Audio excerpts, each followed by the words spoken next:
बिस्मिल्लाहिर्रहमानिर्रहीम। जी क्लास 8 आज हम एक्सरसाइज 2.8 के लास्ट 2 क्वेश्चंस करने लगे हैं। क्वेश्चन नंबर 9 एंड 10 स्टार्ट करते हैं अपना क्वेश्चन नंबर 9। क्वेश्चन नंबर 9 है आपके पास, the cost of ploughing in a square field is ₹2450 at the rate of ₹2 पर 100 square metre. Find the length of the side of the square. Cost of ploughing आपने जो है वो एक square shape का फील्ड है, उसकी जो है वो अगर उसको ये करना, उसकी प्लफिंग करनी हो तो उसकी टोटल वो कह रहे हैं कि कॉस्ट कितनी आती है, ₹2450 आती है। किस रेट के अकॉर्डिंगली आती है? ₹2 पर 100 स्क्वायर मीटर के जो है वो अकॉर्डिंगली आती है। आगे आपको जो रेट गिवन होता था वो ₹, पर स्क्वायर मीटर गिवन होता था। यहाँ आपको रेट गिवन है ₹2 पर 100 square metre. Okay, find the length of the side of the square. एक स्क्वायर की जो है वो एक साइड की अपनी लेंथ फाइंड करनी है। सबसे पहले आप लिखोगे कॉस्ट ऑफ प्लफिंग था ₹2450, रेट आपको गिवन था ₹2 पर 100 मीटर स्क्वायर। 2 पर मीन डिवाइड 100 मीटर स्क्वायर। अब आप इसको 2/100 करके उसको सिंपल जो है वो फॉर्म में ले आएंगे। ये सिंपल फिगर वो क्या बनता है, 2/100 करेंगे, जो आप जब इसको डिवाइड करोगे तो 0.02 आपके पास आ जाएगा। ठीक है, अब जब भी आपको कॉस्ट आपने फाइंड करनी हो तो आप कॉस्ट के लिए क्या करते हो, area multiply rate is equal to cost. Total किसी भी, अगर आपने किसी भी शेप का, अगर आपने उसकी टोटल कॉस्ट निकालनी है, उसको लेवल करने की, या उसको जो भी जो है वो आपने उस पर जो भी काम करवाना है, तो उसकी टोटल अगर कॉस्ट आपने फाइंड करनी हो तो उसके एरिया को मल्टीप्लाई कर देते हैं उसके रेट से। ठीक है, अब क्योंकि एरिया रेट से मल्टीप्लाई होता है तो जब इक्वालिटी की इस साइड पे आएगा तो वो कॉस्ट से क्या हो जाएगा, डिवाइड हो जाएगा। ठीक है, अब स्क्वायर शेप की बात हो रही थी ना, तो एरिया ऑफ स्क्वायर किस फॉर्म में आता है, एक्स स्क्वायर की फॉर्म में आता है। ठीक है, एरिया ऑफ स्क्वायर, क्योंकि एरिया की एक साइड किसकी इक्वल होती है, हम एक्स सपोज करते हैं। ठीक है, तो जब एरिया का फार्मूला होता है साइड मल्टीप्लाई साइड, तो जब एक्स मल्टीप्लाई एक्स करें तो वो क्या आ जाता है, एक्स स्क्वायर। तो एरिया ऑफ स्क्वायर रीजन जो किस शेप में, किस फॉर्म में आ जाएगा, एक्स स्क्वायर की फॉर्म में आ जाएगा। फिर कॉस्ट आपको गिवन है 2450 डिवाइडेड बाय आप कर देंगे 0.02। ओके, जो यहाँ से आपने इसको सिंपल फॉर्म में लेके आए थे।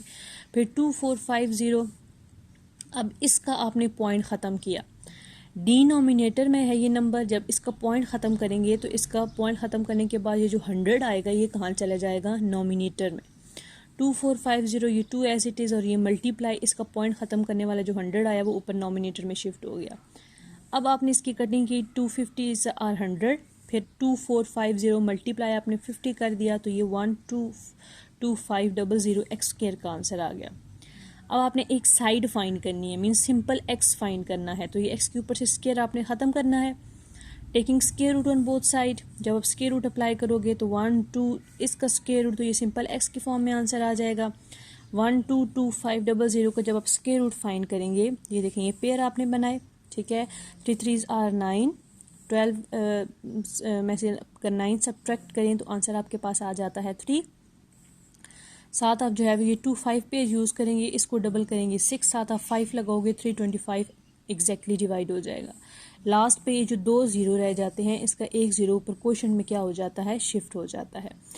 तो एक्स का आंसर आपके पास क्या आ गया, 350 मीटर। ओके, यहाँ पे एक्स का आंसर क्या आ गया, 350 मीटर। मीन्स जो स्क्वायर शेप की साइड आपके पास आई है वो कितनी है, 350 मीटर है। अब अगला करते हैं क्वेश्चन नंबर 10। क्वेश्चन नंबर 10 है आपके पास, a square lawn area is 62500 square metre. एक स्क्वायर शेप का लॉन है, उसका एरिया आपको गिवन है 62500 स्क्वायर मीटर।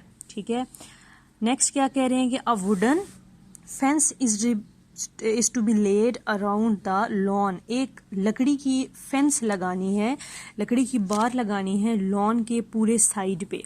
ठीक है, how long wooden fence is required, आपने बताना है कितनी हमें वुडन फेंस रिक्वायर्ड होगी उस पूरे लॉन के साइड पे लगाने के लिए। What will be the cost at the rate of ₹50 पर मीटर स्क्वायर। तो लास्ट पे एक तो आपने ये बताना है कितनी हमें वुडन फेंस चाहिए होगी, और दूसरा आपने ये बताना है कि उसकी कॉस्ट कितनी आएगी उस वुडन फेंस को लगाने के लिए। ठीक है, अब ये स्क्वायर शेप का ये होती है ना स्क्वायर शेप। ठीक है, और आपको पता है कि वुडन फेंस जो होगी वो साइड पे लगेगी, तो साइड वाली सारी चीज़ क्या कहलाती है? पैरामीटर कहलाती है। हम वुडन फेंस जो बार लगाते हैं वो मिड में तो नहीं लगाते, वो मिड वाली चीज़ तो एरिया कहलाएगी। ठीक है, हम वुडन फेंस साइड पे लगती है तो साइड वाली चीज़ आपके पास पैरामीटर कहलाएगी। ये आपने पैरामीटर फाइन करना है कौन सी शेप का? स्क्वायर शेप का। ठीक है, ये मैंने थोड़ी सी रेक्टेंगल बना दी है, ये आप थोड़ी स्क्वायर शेप है ये वाली। ओके, अब एरिया ऑफ स्क्वायर था आपके पास 62500 मीटर स्क्वायर। वुडन फेंस आपने कितनी रिक्वायर्ड है वो आपने फाइन करनी है। अब पैरामीटर अभी बताया कि आप मेन चीज़ पैरामीटर निकालोगे। पैरामीटर का फार्मूला होता है 4 मल्टीप्लाई साइड, ये मेन होता है ना, 4 मल्टीप्लाई साइड। अब 4 के साथ आपने साइड को मल्टीप्लाई करना है, लेकिन आपको क्वेश्चन में साइड कहीं नहीं गिवन, आपको एरिया गिवन था। अब एरिया से आप क्या निकालोगे? आप साइड निकालोगे। ठीक है, अब एरिया ऑफ स्क्वायर का फार्मूला होता है साइड मल्टीप्लाई साइड। तो साइड के लिए आप x यूज़ करते हो, अननोन, ये भी साइड x आ जाएगा, और x स्क्वायर एरिया आपको गिवन था 62500। Okay, x multiply x x square. अब मुझे सिंपल x चाहिए, मतलब सिंपल एक साइड चाहिए पैरामीटर फाइंड करने के लिए, तो मैं इसका ले लूँगी जब स्क्वायर रूट लेंगे, taking square root on both side. Square root apply करने के बाद जो आपके पास आंसर आ जाएगा वो देखें, ये इसके पेयर बनाए। ठीक है, 2 2s are 4, ये 2 और साथ 225, ये आपने 2 2s are 4 किया। ठीक है, फिर आगे 6 में से आप 4 सब्ट्रैक्ट किया, ये 2 साथ 2 5 आपने लगाया, इसको डबल किया 4 और साथ 5 लगाएंगे तो 225 पूरा आ जाएगा। लास्ट पे फिर वही 2 आपके पास जो है वो 0 रह गए, तो इन 2 0 का एक 0 पर कहाँ चला जाएगा? क्वोशंट में शिफ्ट हो जाएगा। 250 आ गया x का आंसर, मीन्स एक साइड आपके पास आ गई है 250 मीटर स्क्वायर शेप की। नाउ अब आपने मेन चीज़ तो पैरामीटर निकालनी थी, पैरामीटर ऑफ लॉन, मतलब उसकी साइड वाली बाउंड्री आपने जो है वो मैयर करके निकालनी थी, वो कितनी मीटर बनती है। तो 4 मल्टीप्लाई साइड था, 4 मल्टीप्लाई साइड आपको गिवन थी 250 मीटर, 4 मल्टीप्लाई 250 करेंगे तो आंसर आपके पास आ जाएगा 1000 मीटर। मीन्स 1000 मीटर जो है वो उसका पैरामीटर है, 1000 मीन उसकी बाउंड्री है। हमें वुडन फेंस 1000 मीटर चाहिए होगी उसके साइड पे लगाने के लिए।